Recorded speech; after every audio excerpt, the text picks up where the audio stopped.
దొరకదు. బైబిల్ గ్రంథము ఒక అగాధ సముద్రము వంటిది. ఒడ్డున నిలబడితే నీకు అందులో అన్ని పనికి మాలిన ప్రశ్నలు దొరుకుతాయి. కయ్యనుకు భార్య ఎక్కడి నుంచి వచ్చింది? లోతు తన కుమార్తెలతో పాపం చేశాడు. ఇవన్నీ చెత్త చెదారం. ఇదంతా బైబిల్లో తేటగా రాయబడి ఉంది. ఆ కుమార్తెలు ఎప్పుడు వచ్చారో ఎప్పుడు వెళ్ళిపోయారో లోతుకు తెలియలేదు అని ఉంది. లోతుకు తెలియదు. తప్ప తాగించారు. అది ఆ అమ్మాయిలు చేసిన పాపం. లోతును దేవుడు నీతిమంతుడని పిలిచాడు.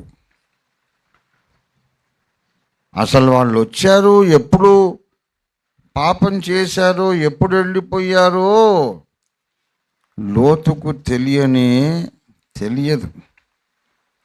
దేవుని బిడ్డలారా, మరి ఆదికాండం 19వ అధ్యాయము 35వ వచనం. ఆ రాత్రియు వారు తమ తండ్రికి ద్రాక్షారసము తాగించిరి. అప్పుడు ఆ చిన్నది లేచి అతనితో శయనించెను. ఆమె ఎప్పుడు శయనించెనో, ఎప్పుడు లేచి వెళ్ళిపోయేనో. బైబిల్ చాలా జాగ్రత్తగా చదవాలి.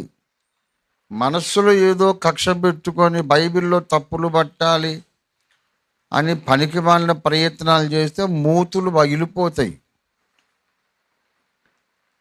తప్పదాగించారు.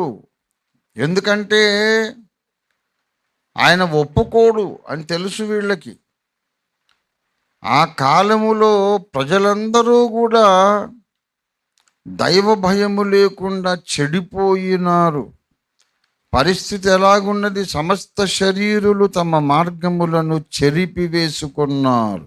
ఆదికాండం 6:12 నాయన. దేవుడు భూలోకమును చూచినప్పుడు అది చెడిపోయి ఉండెను.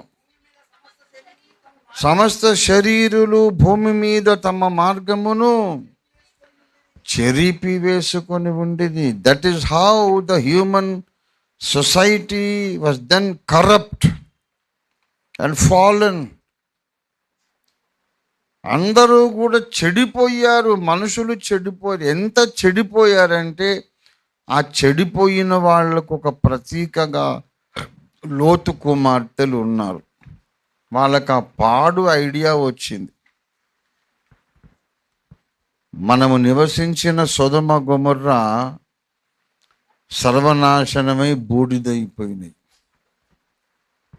బ్రతకాలంటే ఈ కొండ మీదే మనం, ఈ కొండ దగ్గర ఉన్న ఈ చిన్న పట్టణంలోనే మనం బ్రతకాలి.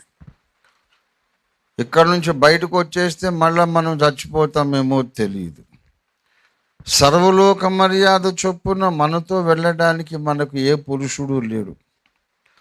అయితే లేకపోతే మాత్రం వావి వరస లేదా? దేవుణ్ణి అడగాలి. దేవుడు ఏదో ఏర్పాటు చేస్తాడు. ఈ చండాలం ఏంటి అంటే వాళ్ళు పాప భీతి లేని తరములు పుట్టారు. పాప భయం లేదు, దైవ భీతి లేదు. అయ్యో, ఇంత పని ఎలా చేయగలం మనం? ఇంత ఘోరమైన పాపం ఎలా చేయాలి అనే భయమే లేనటువంటి ఆ తరానికి ప్రతీకలుగా ఈ కుమార్తెలు ఉన్నారు. కానీ లోతుకు తెలియదని బైబిల్లో తేటగా రాయబడి ఉంది. కనుక లోతు తన బిడ్డలతో తప్పు చేశాడు అన్న ప్రతివాడు విధవే. కానీ చాలామంది అలా మాట్లాడుతున్నారు. అలా చెయ్యమని దేవుడు చెప్పాడా? లోతుకు చెప్పాడా? అమ్మాయిలకు చెప్పాడా? ఇంకెవరూ లేరు కనుక అమ్మాయి మీరు మీ తండ్రితోనే పిల్లల్ని కనమని దేవుడు చెప్పాడా? దేవుడు చెప్పలేదు. అది వాళ్ళ యొక్క పతనావస్థ. ఇదిగో చూడండి ఇంత చెడిపోయిందర్రా మానవ జాతి అని దేవుడు ఒక నిదర్శనం మనకు చూపించాడు. బైబిల్ అంతా బూతు గ్రంథం అంటాడు. అసలు బూత్ అంతా వాడి దగ్గర పెట్టుకొని, చండాలం పరమ దరిద్రం అంతా వాడి దగ్గర పెట్టుకొని, సిగ్గు శరం లేకుండా ఈ పరిశుద్ధ గ్రంథం మీద బురద చల్లుతున్నారు.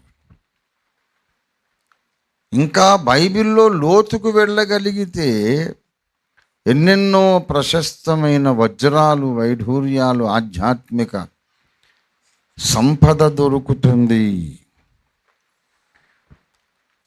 అవన్నీ వద్దట, పైననే కొన్ని సంగతులు పట్టుకొని ఇంకా వాదాలు ఇది ఇలాగెందుకు అలాగెందుకని మాట్లాడే వ్యర్థులున్నారు.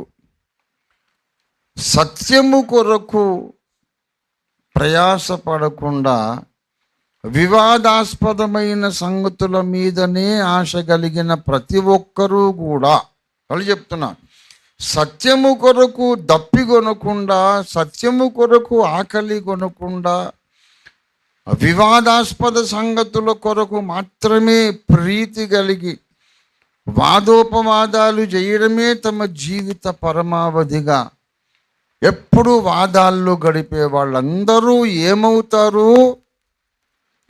క్రైస్తవులైనా క్రైస్తవేతరులైనా ఏమవుతారు? వ్యర్థులు, తాము జ్ఞానులమని చెప్పుకొనుచు బుద్ధిహీనులు అయ్యి